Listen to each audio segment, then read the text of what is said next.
Hello, it's Dr. Castleberry here, instructor for Public Relations, Advertising, and Brand Management, COM 3533. I'm coming at you with our video syllabus, and in this part of our video syllabus series, I want to talk to you about the weekly readings discussion questions assignment. This is an assignment that I believe we tackle 4 times, if I'm not mistaken, in the course, and there's a little bit of repetitiveness to it, but it is ultimately built as a reward system multi times over, and I do want to unpack that and just give you a little bit of information about what we can do with it, how it can benefit us, and why it's an important assignment in a classical or traditional sense. All right, and so what you're doing is for every primary reading, we have 3 books in the course that we're working through. And each week, according to our syllabus, but also the content section of D2L, you'll have that week's readings listed in advance for you.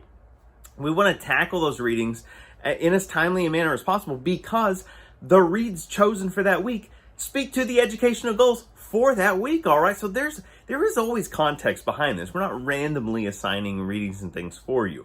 But as incentive to keep us on pace, but also reward your effort and your active reading, we built this assignment. This is a reward system. So what we're asking is that you read enough to develop 2 questions per reading from the primary readings, okay? So if we have a couple, I think early on we might have only 2 books that we're using, and then we get into a third. Every course is different, but let's say it's 2 books and with 1 chapter per each. That's 4 questions. Now, some weeks we might have 2 books, but maybe 2 chapters from a single book. And so if we had 2, 2, and 2, or 2 and 4, that's 6 questions. Now, a couple of weeks, maybe right in the middle of the course, you might be prompted or have enough readings. You could be developing, I don't know, 8 questions, something like that. And so every week you could just check it out.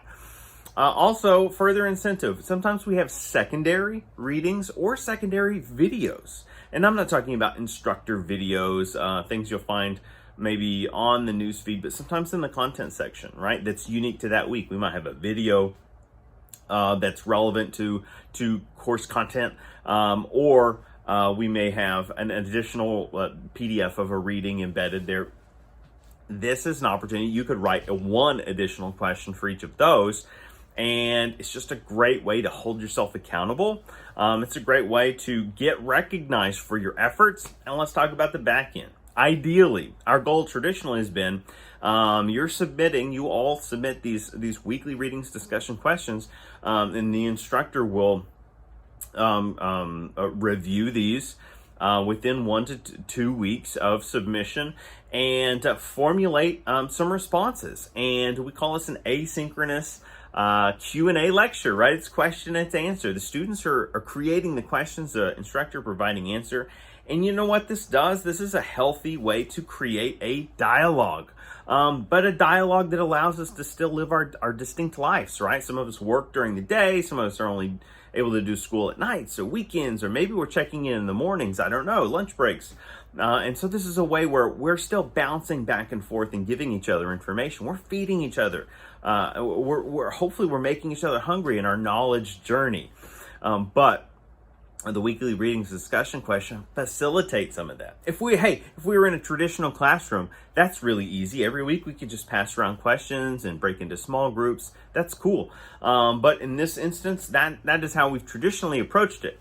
However, I am open to experimenting a little more in the future with this idea of creating a more collective space for response.